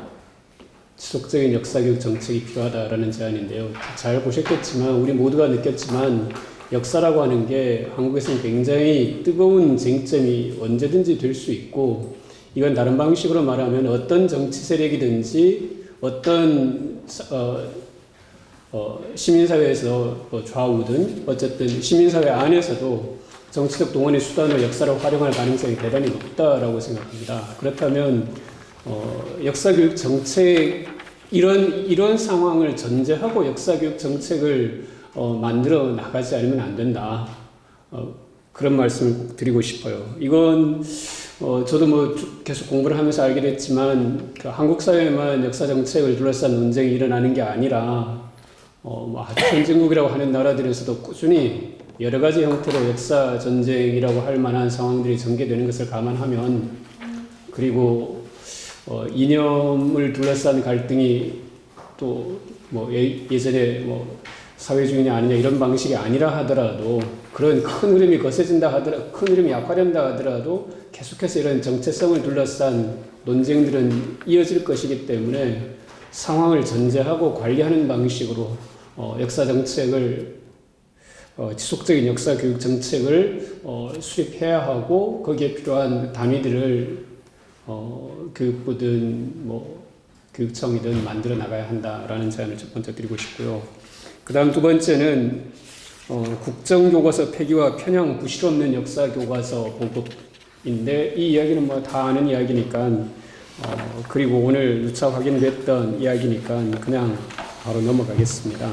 다만 이 두 가지 얘기를 동시에 넣어서 국정교과서 폐기와 편향 부실 없는 역사교과서 보급, 이걸 하나의 세트로 접근해 나가는 게 필요하겠다라고 생각합니다. 그래서 이런 프레임 아래에서 여러 가지 문제를 동시에 해결하려는 접근법이 좀 필요하겠다라는 말씀을 좀 드리고 싶고요. 세 번째는 2014년에도 저는 이방이었던 것 같은데, 2014년에 초등교과서 가지고 초등 국정교과서가 얼마나 심각한 문제가 있는지를 가지고 제가 토론을 정리해서 함께 공유한 적이 있었는데, 초등 역사교과서를 저는 꾸준히 계속해서 검토하고 있었습니다. 초등 역사교과서야말로 정말 중등보다 훨씬 더 선생님들에게 차지하는 위치는 중요한데 충분히 학술적으로도 검토되지 않고 현장에서도 충분하게 검토되지 않아서 초등 역사교과서는 대단히 문제가 많았습니다. 원래 문제가 많았는데, 그런데 이 역사교과서 국정화가 진행되는 과정에서 국정화를 추진했던 진영이 막판에 쭉 손을 봐가지고 정말 실험본에서 최종본으로 가는 과정에서 심각한 편향 왜곡이 새롭게 만들어졌습니다. 그래서 이런 방식으로 초등 교과서가 만들어지면 초등 선생님들은 교과 전문가가 아니기 때문에 교과서에 대한 의존도가 훨씬 높아서 실제 현장에서 가장 낮은 단계, 기초적인 단계의 역사교육이 왜곡 편향된 형태로 이루어질 가능성이 대단히 높다고 생각합니다. 그래서 지금이라도 현재 쓰이고 있는 국정교과서의 왜곡, 부실 부분들을 점검해서 지금 당장 쓰이고 있는 건 대안을 마련해야 되는데요. 그런데 놀랍게도 이 편향되고 부실한 이 교과서를 만든 연구 책임자가 또 지금 새 국정교과서 연구 책임자입니다. 집필 책임자입니다. 이거 어떻게 이런 일들이 계속 일어나는지 모르겠어요. 그래서 이런 문제들까지 감안해서 현재 우선 급한 거는 지금 쓰고 있는 초등교과서의 부실 편향 부분들을 시정하는 문제와 함께 차제에 이런 일이 다시 안 일어나도록 초등 역사를 포함해서 초등교과서 전반을 검정제로 전환하고 교과서 정책을 다원화시키는 방향으로 나가야 한다, 이렇게 생각합니다. 그래서 교육부가 새 정부에서 교육부가 구성이 된다고 하면 2번과 3번을 동시에 편향 부실 없는 교과서, 국정교과서 폐기와 편향 부실 없는 교과서 보급이라고 하는 큰 원칙 아래에서 초등 교과서까지 함께 정책의 범위 안에 포함시켜서 추진해 주면 좋겠다라는 생각이 들고요. 그 다음에 이제 4번은 국정화 정책을 폐기함과 아울러서 이건 정치적으로도 굉장히 중요하고 교육적으로도 굉장히 중요하다고 생각하는데, 국정화 정책의 폐기와 병행해서 역사교육, 시민교육을 둘러싼 사회적 합의 추구를 새 정부의 교육정책의 중요한 방향으로 좀 설정해야겠다라고 생각합니다. 아마 국정화 폐기 이렇게 주장하면, 그러면 이걸 국정을 지지했던 혹은 야당이나 검정교과서를 종북 좌파라고 비난했던 사람들은 또 이렇게 얘기하겠죠. 국정교과서 폐기하고 그러면 편향된 검정교과서 쓰겠다는 얘기냐, 이런 식으로 얘기를 할 건데, 아니다. 우리는 국가 권력이 함부로 역사교육에 개입하지 못하게 만드는데 초점을 맞춘다. 그리고 어른들이 아이들에게 주입식으로 역사를 가르치지 못하게 하는 것이 우리들의 정책 방향이다. 어떤 내용을 어떻게 가르칠 것인가에 관해서는 사회 내에서 활발하게 토론하고, 가르칠 때는 반드시 논쟁적으로 가르치도록 새 정부는 역사교육 정책을 펼칠 것이다. 이런 방향의 어떤 근본적인 방향을 제안한다는 점에 있어서도 이 점 굉장히 중요하다라고 생각합니다. 아울러서 이 연장선에서 이제 역사교육위원회 문제도 적극적으로 검토할 수 있겠다라고 생각합니다. 다음 페이지로 넘어가겠습니다. 다음 페이지는, 그러면 사실 이거 역사교육 문제 굉장히 어려운 문제이기도 한데 일베의 주장도 교과서 속에 들어갈 수 있다는 이야기냐라고 하는 문제도 당장 제기될 수 있는 사안입니다. 굉장히 어려운 교육적 문제인데, 사실은 이 보이텔스바흐 합의라고 하는 독일에서 논쟁적 역사 수업에서도 이 문제는 굉장히 여러 차례 의제화 되었던 부분이기도 해요. 그런데 이 문제에 대한 기본 방향을 새 정부가 좀 엄정하게 좀 천명을 하면 좋겠다 싶습니다. 역사교육에 관한 혹은 민주시민교육에 관한 사회적 합의 추구, 논쟁적 역사 수업의, 논쟁적 사회과 수업의 중요성, 이런 것들을 지향함과 아울러서 또 하나는 전 사회적으로, 교육을 포함해서 범사회적으로 민주적인 역사교육 문화를 세우는데 적극적인 역할을 해주면 좋겠다. 이를테면 박물관도 그렇습니다.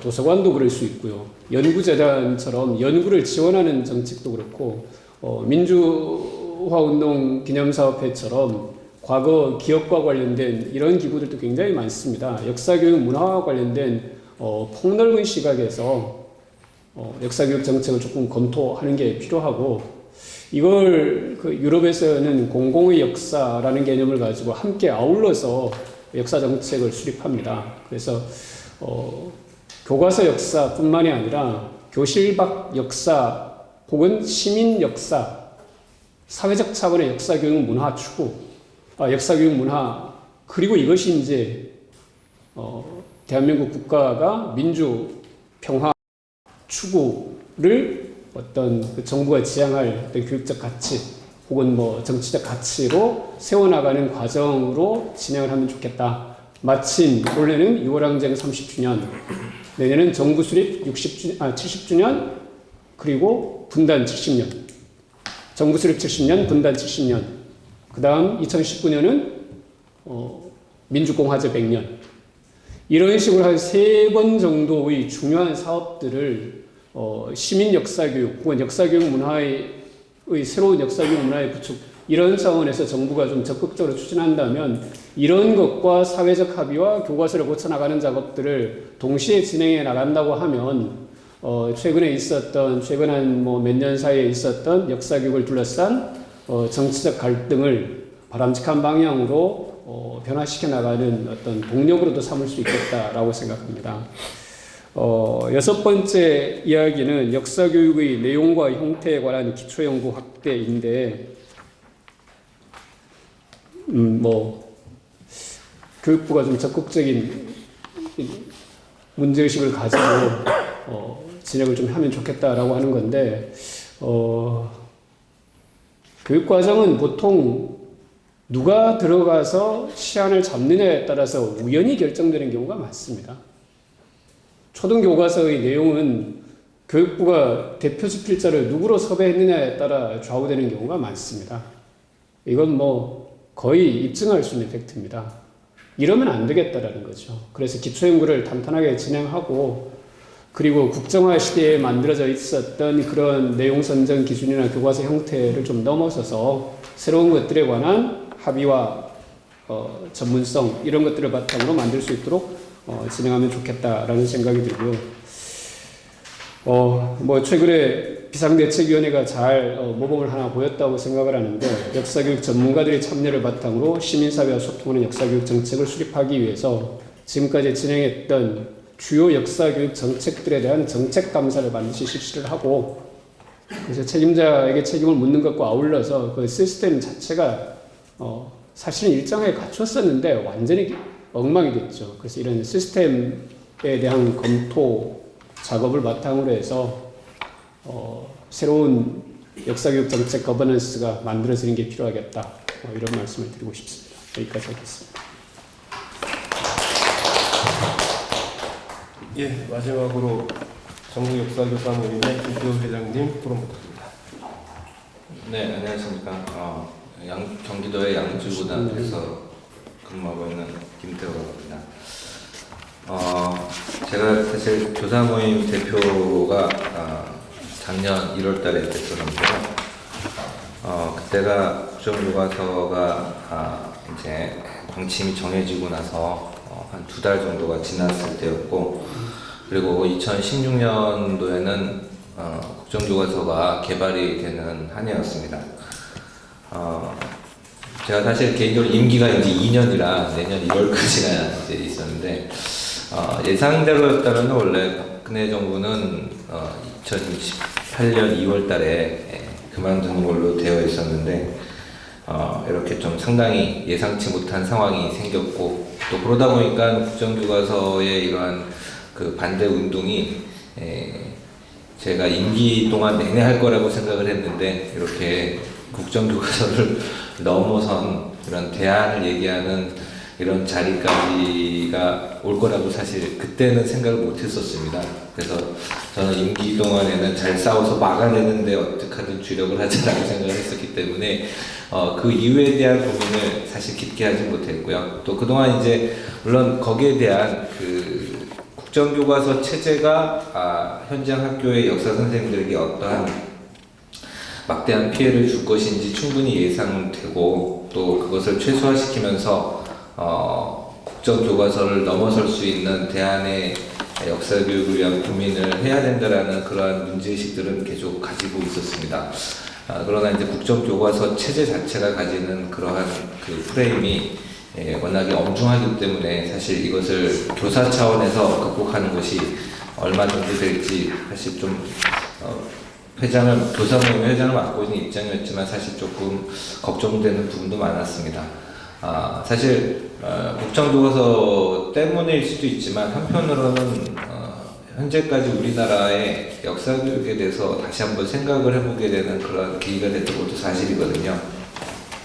여전히 학교에서 중학교, 고등학교에서 가르치는 역사교육은 사실을 전달하는 중심의 교육이 이루어지고 있는 것이 현실입니다. 물론 다양한 방식으로 또 이제 역사의식을 높이는 노력을 하는 선생님들도 많이 계시지만, 현행의 입시 구조 체제가 지식을 얼마나 많이 알고 있느냐, 이런 부분들을 평가하는 방식이다 보니 이 평가 체제 속에서 구속되는 그러한 수업 방식이라든가 교육의 틀이 크게 이제 좀 구속력이 강하다 보니까 많이 벗어나지 못했다라는 그러한 역사 교사들이 좀 많은 어려움들이 있었습니다. 그렇기 때문에 국정교과서가 실시가 됐을 때 그러한 부분의 문제점들이 가장 극대화될 거라고 봤고, 또 그렇기 때문에 그러한 과정을 거치면서 역사 수업에 있어서의 새로운 패러다임을 고민을 하는 또 다른 시작점이 될 거라는 그러한 생각을 해보게 됐었고요. 그래서 저희 모임도 그러한 부분에 있어서 선생님들과 고민해보자는 그런 얘기들을 많이 나눴었습니다.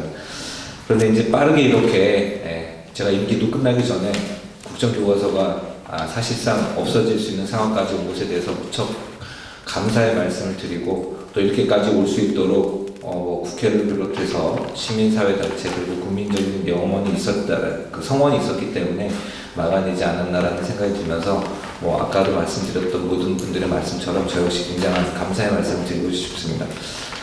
제가 사실 오늘 발제문을 했던 부분은 앞에 김윤곤 선생님이나 또는 이제 발제를 하셨던 한상호 선생님이 얘기했던 부분이 상당 부분이 겹치기 때문에요. 그 부분은 생략을 하기로 하고요.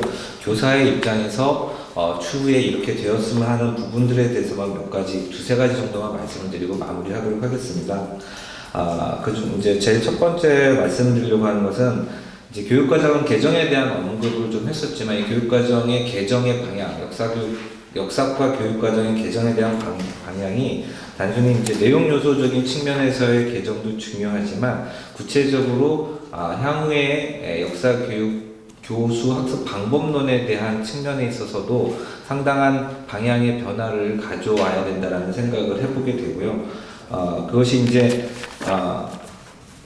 기존의 사실 전달이나 지식 중심의 이러한 교육이 아니라 학생들에게 어떤 역사의식을 높일 수 있는 토론을 또는 쟁점을 수업 속에서 녹여낼 수 있는, 또는 학생들이 접근할 수 있는 방법을 수업에서 직접 적용할 수 있는 이러한 방식의 교육과정이 만들어지는 방향으로 되었으면 한다라는 그런 말씀을 좀 드리고 싶습니다.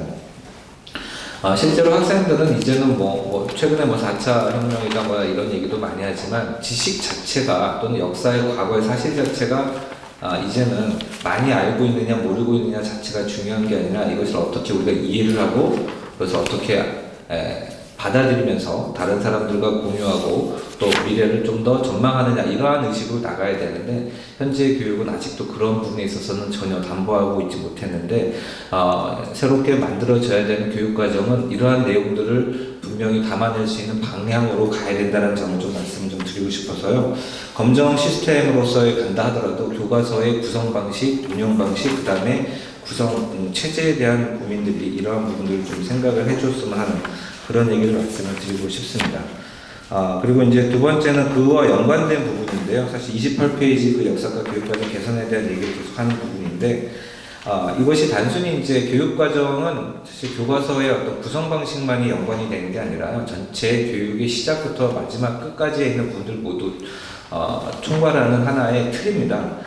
그래서 이제 이 교과서만의 어떤 그 교수 학습 방법에 대한 변화를 가져오기 위한 교과서의 말이 좀 어려워지는데, 어쨌든 교과서의 변화를 가져오는 것뿐만이 아니라 이 평가의 방법에 대한 변화까지도 담보를 하면서 이어져야 된다라는 그런 말씀을 좀 드리고 싶습니다.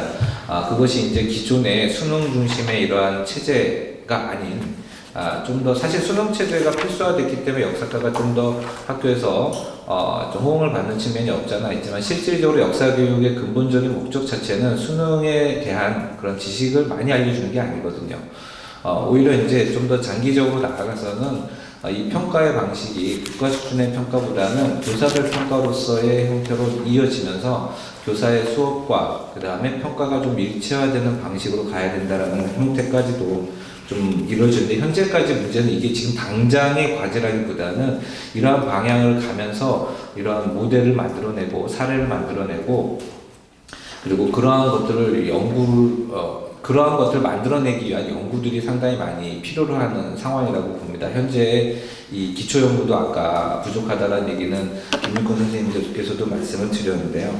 이 부분에 있어서도 역사교육계나 학계나 뿐만이 아니라 이제 교사들, 그다음에 이제 실질적으로 행정을 담당하고 있는 교육청도 같이 이러한 교육과정 개선뿐만이 아니라 교과서 구성, 그다음에 평가에까지 이르는 이러한 그 틀까지도 모두 새로운 방향을 고민하는 그러한 부분까지도 있었으면 하는 바람을 말씀드리고 싶고요. 그런 차원에서도 국회든 또는 교육청이든 학계, 그다음에 시민사회단체든 좀 더 역사과 교육과정 개선에 대한 이런 관심과 또 실무적인 변화의 어떤 팀을 구성을 한다고 했을 때 거기에 적극적인 의견 개진이 좀 필요하다고 봅니다. 예, 일단 저는 여기까지 마치도록 하겠습니다. 감사합니다. 참 이상한 토론회가 됐습니다. 서로가 서로에게 감사하는. 한 시간 한 50분 가까이 자리를 지켜주신 여러분에게도 발언할 수 있는, 토론할 수 있는 기회를 드릴 텐데요. 이제 고맙다는 얘기는 그만해주면 되겠습니다. 국정교과 주로 국정교과서 싸움의 향후 과제와 관련된 얘기를 조금 더 해주시면 우리 다 모아가지고 한상권 선생님이 마지막으로 정리하는 발언을 하시는 거로 토론회는 마칠 수 있을 것 같습니다. 예, 자유롭게 질문해 주십시오.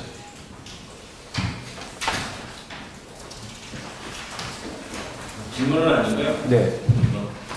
너무 이렇게 의견도 아닙니다만 국정교과 반대운동 성과가 한가닥라고 돼 있어서 잔치가 다 끝났나 사실 좀 걱정을 했습니다.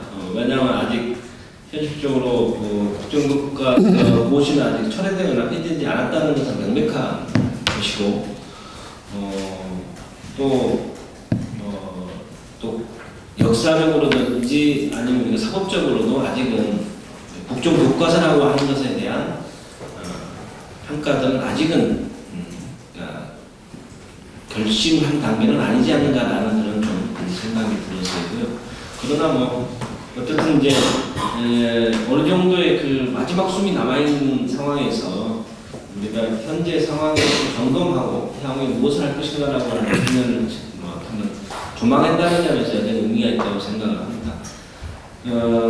저는 다른 의견은 아니고요. 어쨌든 평가라고 한다면은 국정교과서 관련해서 국회와 그리고 시민사회 단체와 그리고 그 선생님 비롯해서 전문가들 또 변호사들 이런 전문가들과 또 국민들이 이렇게 사회 주체가 이렇게 같이 협심을 해서 고민하고 만들어왔다는 점에서 가장 큰 운동의 성과라고 저는 생각을 합니다. 사실 여러 많은 소송이랄지 많은 운동을 저도 관여했습니다만은 상당히 이번에 어떤 국정교과 싸움은 좀 훌륭한 여러 가지 싸움의 어떤 모범적 사례가 아닌가라는 생각이 듭니다. 보면은 어떤 싸움에 보면은 변호사들만 흘러 남거나 정말 단체 대표자만 몇 명 남거나 몇 명 남으면 좋습니다. 한 분, 두 분 남거나 심지어 이럴 정도인데 어느 정도의 싸움의 틀들을 계속 유지가 한다는 점이 굉장히 의미가 있다. 이러한 행태들은 앞으로도 다른 운동에서도 좀 모범적 사례를 지속적으로 한번 이야기할 필요가 있지 않나라는 생각이 들고요. 제 의견은 어쨌든 지금 가장 고민할 점들은 사실 어떻게 할 것인가라고 하는 측면인데 우리 헌법에서 보면 헌법 31조 4항에 보면 교육의 자주성, 전문성, 정책 독립성이라고 하는 것을 굳이 표현한 이유가 뭘까? 그거는 다시 말해서 항상 정치 권력이나 또는 누군가 가진 자에 의해서 침범받을 수 있는 가능성이 굉장히 높다라고 하는 역사적 반성에서 비롯된 것이거든요. 현재 지배하는 과거를 지배하는 역사뿐만 아니라 모든 교육의 과정들은 사실은 그러한 지배 계급들에 의한 계속 재생산 구조를 만들어내는 것이었다라는 역사를 반대를 만드는 만큼 이전에 이제 교육의 문제가 이런 정치 권력을 흔들지 않는 시스템으로 가는 거에 대한 아까 우리 김민경 교수님이 다 그런 이야기를 하셨는데 그런 시스템적인 고뇌, 그러니까 교육위원회, 교육부를 해체하는 이야기가 뭐 그런 면에서 한미한적으로 고민을 해야 될 지점이겠지만은 어쨌든 교육의 자율 전문성, 중립성을 만들 수 있는 국가의 정책에서의 어떤 기구 또는 거기에서의 들어가는 역사 교육의 문제, 교과서의 문제, 또 선생님의 문제 이런 문제들에 대해서 이번 기회에 한번 그런 전체적으로 한번 고민할 수 있는 기회가 돼야 되지 않는가라는 점에서 한번 말씀드리고 또한 이러한 일을 하는 데 있어서는 지금 현재 뭐 저희들 그뿐만 아니라 현재 이러한 구조를 좀 개성적 발전을 시켜서 이런 부분들에 대해서 조금 고민하고 할 수 있는 뭐 운동체든지 일정한 단위를 협의체든지 만들어서 이 고민들이 국정교과서라고 하는 이러한 문제만이 아니라 전체 이 교육 전반으로 확대될 수 있는 그런 고민들을 한번 하는 게 훨씬 더 발전적인 측면에서 좋지 않을까라는 생각에 대해서 그런 부분들에 대해서는 물론 의원님들이 안 계시지만은 국회에서 좀 더 그런 사고들을 좀 해야 되고 또 다른 한편으로는 그건 사실 국회에서 잘 못합니다. 솔직히 말해서 예부에서 압력을 가하고 하지 않으면 이런 부분들에 대해서 향후 교육뿐만 아니라 역사 교육에 관한 전반적인 문제들에 대해서 한번 토론회를 할지 또는 그런 싱크탱크를 한번 만들지 이런 형태의 서로 발전적인 모임을 한번 하는 게 계속적으로 하는 게 어떨까라는 생각을 해보면서 저는 다들 고생하셨다고 말씀을 말합니다만 어쨌든 뭐 좋은 성과로서 아직 끝나진 않았지만은 마무리되지 않을까 생각이 들고 다음 주에 국정교과서 헌법소원 행정소송 다음 주에 이제 또 기일이 한 번 있습니다만은 저희 변호사들도 그 법정이라는 그 방향에서 애로이 싸우고 있다는 점도 꼭 기억해 주시기 바랍니다. 말씀을 드립니다. 본인이 자기 소개를 안 했으니까 다 아시겠지만 그 국정교과서 싸우면서 소송을 거의 전담해서 맡아준 조영선 변호사님이셨습니다. 예, 다른 분 한두 분만 더 네.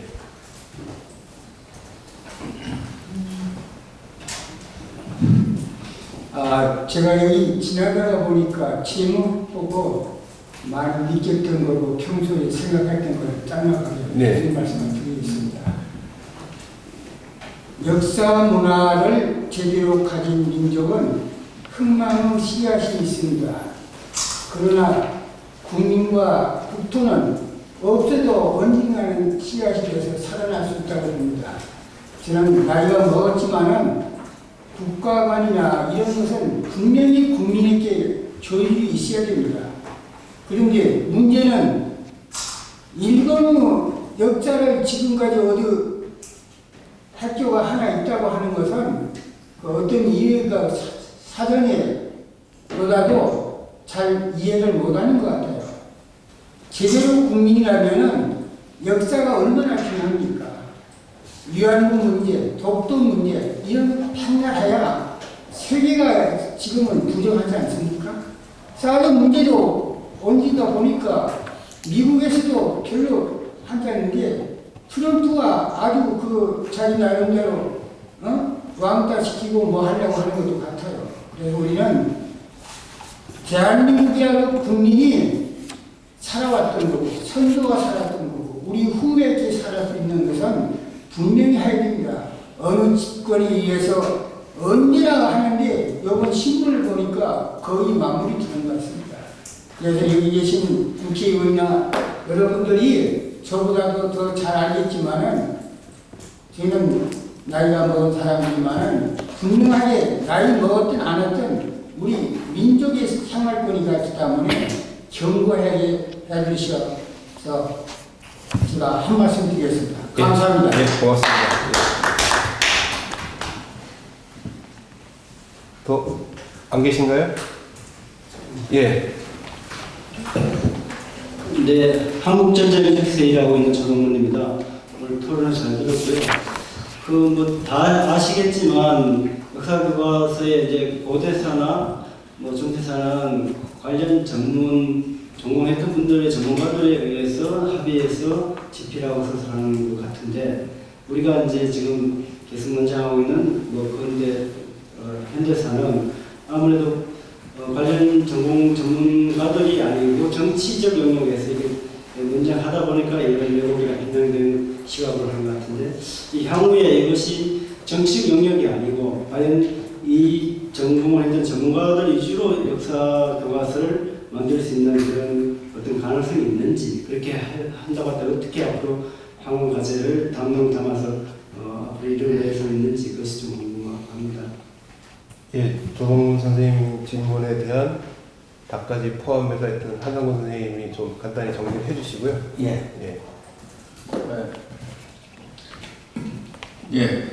어쨌든 저희가 2014년부터 시작하면은 약 2017년까지 4년 이상 긴 시간의 싸움을 어디 이데올로기 투쟁이죠. 이념 갈등 싸움이었는데, 또 그런 투쟁 속에서 어떻게 우리 사회에서 역사 문제가 가장 내전 외전부터 시작해갖고 심각한데도 불구하고 그것을 나름대로 이렇게 해결하고 할 수 있는 중심체가 사실 시민단체 차원에서 없었던 것 같습니다. 그래서 뭐 저희가 이제 역사적인 실천연대를 만들고 이 싸움을 쭉 전개해 왔는데, 앞으로 요 조직을 좀 더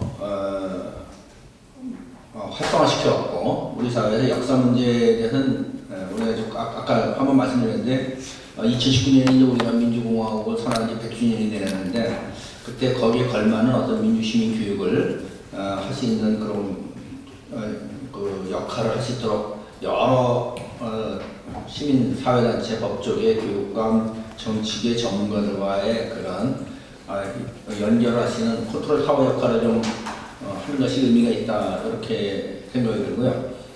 아까 그 조동문 선생님 말씀하신 거는 사실 지금 근현대사만 비정치 전문가가 썼고 앞에는 그 전문가가 썼다는 조금 오해고요. 앞에 문제를 거론 안 했을 뿐이지 다 거의 뭐 문제가 많습니다. 그래서 그런 것들은 아마 이번에 워낙 이슈가 근현대사에 집중되다 보니까 거기 싸우다 보니까 그 문제만 갖고 거론한 건데, 이 교과서 전체가 다 문제가 많기 때문에 그것도 어쨌든 이 교과서 전체 분석하는 그 책을 좀 한번 전문가들이 각 장을 맡아갖고 좀 한번 낼 계획을 갖고 있습니다. 그렇게 하고 그 앞으로 그런 거 대항하면서 어떻게 그런 책 좀 더 바람직한 교과서를 만들 것인가 하는 건 역시 이제 현장에 계신 선생님들 또 전문가들 이런 분들이 계속 만나서 논의해야 될 거, 그런 것이 현재까지는 이제 이런 시민단체 차원에서 이렇게 이루어지고 있는데,